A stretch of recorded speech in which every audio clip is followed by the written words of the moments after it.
What is up, everyone? OJ over here from PlayerEssence, and welcome to the PE Nintendo Switch and Gaming News video. Today we've got some awesome information for you, in addition to a little discussion at the end, so let's go ahead and get right into it. The XCOM 2 developer would have pitched Nintendo on a crossover idea if he knew Nintendo would be up for it. So they've already talked about how XCOM 2's creative director Jake Solomon, and how he saw Mario plus Rabbids Kingdom Battle and how he was really happy that it was, that it was there, that it was actually a thing. But he says that if he knew that Nintendo was up for this type of deal, as far as Mario doing freaking strategy RPGs with all different types of stuff, he would have actually pitched the idea himself. So here's his exact quotes on the matter. "If I had known we could have done that, I would have pitched that to Nintendo a long time ago." So the one thing that I would say about this is that even if he did pitch it to Nintendo, it doesn't mean that Nintendo would actually accept that, right? Because Nintendo and Ubisoft go way back. Like, Nintendo and Ubisoft, they've always had a pretty tight-knit relationship as far as releasing their content, especially starting with the Wii. Ubisoft came out and supported the Wii with an original IP, Red Steel, then Red Steel 2, and various other games, the Raving Rabbids. They've had a lot of success together. That's why Ubisoft was initially leading the charge on the Wii U. Just unfortunately, all their games just didn't sell, so they stopped supporting it. But at the same time, if you look at any third-party publisher, they by far put out the most AAA or big titles on the Nintendo Wii U. And with the Nintendo Switch, they're kind of doing the same thing as far as their games. Now, there's some key ones missing, but they're still releasing stuff like Steep is coming, Rayman Legends is coming. They also have Starlink Battle for Atlas, Mario plus Rabbids Kingdom Battle. So Ubisoft and Nintendo have a great relationship, and Miyamoto has a great relationship with Yves. So that's one thing that you have to note with this. I think that maybe if another publisher or someone else came up to them with this type of idea, Nintendo might have shot it down. But because it's Ubisoft, they definitely looked at it a little bit more, I'd probably say with more open ears, and not necessarily writing it off. So from what I understand, that people come to pitches to Nintendo all the time about certain things, and some of them get approved, and most of them are just kind of like, well, not really. So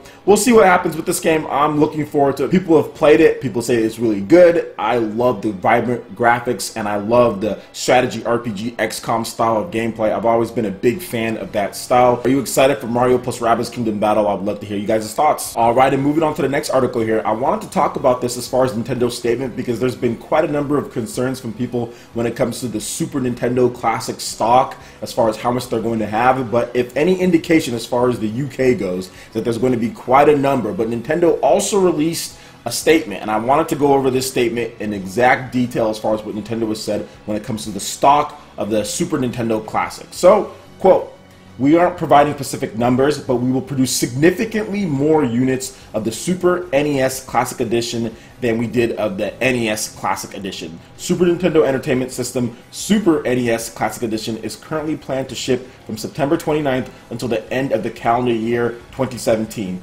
At this time, we have nothing to announce regarding any possible shipments beyond this year. Our long-term efforts are focused on delivering great games for the Nintendo Switch system and continuing to build momentum for that platform, as well as serving the more than 63 million owners of the Nintendo 3DS family of systems. We are offering Super Nintendo Entertainment System Super NES Classic Edition in a special recognition of the fans who show tremendous interest in our classic content." So there we go. Nintendo's Virtual Console VC is not set up yet for the Nintendo Switch. There are people who want this type of content out there on a new platform, heck, and even a new piece of hardware, as we saw with the NES Classic Edition, and there you go. Now they're doing this, but however, they reduced the amount of games, and they also increased the price. But they sweeten the deal by adding games that add way more replay value, in my opinion, as far as the single-player content goes, with stuff like Earthbound, Secret of Mana, Final Fantasy VI, and Super Mario RPG. Like, having those games in there already makes it worth it, and then you just add on top of that an unreleased Star Fox game, Star Fox 2,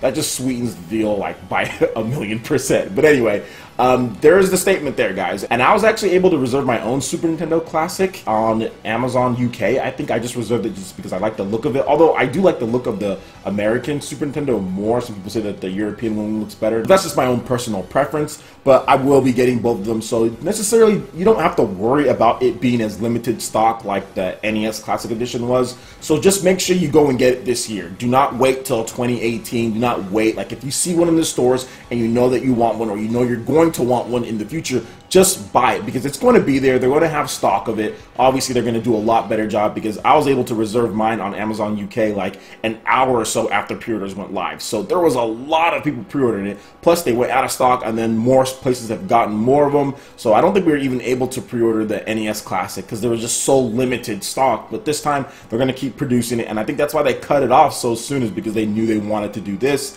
They needed to get those manufacturing chips into something different. They couldn't continue to do both of them. Plus, they knew that they could make a lot more money with this one than continuing producing the NES Classic. That's just a fact. They're charging $20 more, and people are going crazy for this. Come September 29th, pre-orders are not live yet as of now at this point in the US, but you can order from some places, I think like Amazon UK, and they will ship to the United States, not Canada, from what I understand. So if you live in the United States and Amazon UK, you want that version, you can go ahead and ship there, although it doesn't come with the AC adapter, whereas the American one, that does come with the AC adapter. Let's go ahead and move on to the last topic here. I'm going to talk about Nintendo's FU to E3 2017, because it's funny because I had people once again saying, oh, you're damage controlling, saying that Nintendo doesn't need to have the biggest E3 or they don't need to show everything at E3, and every single year people are proven wrong, because shortly after or a couple months after Nintendo drops a Megaton, Nintendo discusses a brand new game. Nintendo says something that they didn't say at E3. Since 2012, Nintendo has tried to minimize E3 as far as what they're going to do,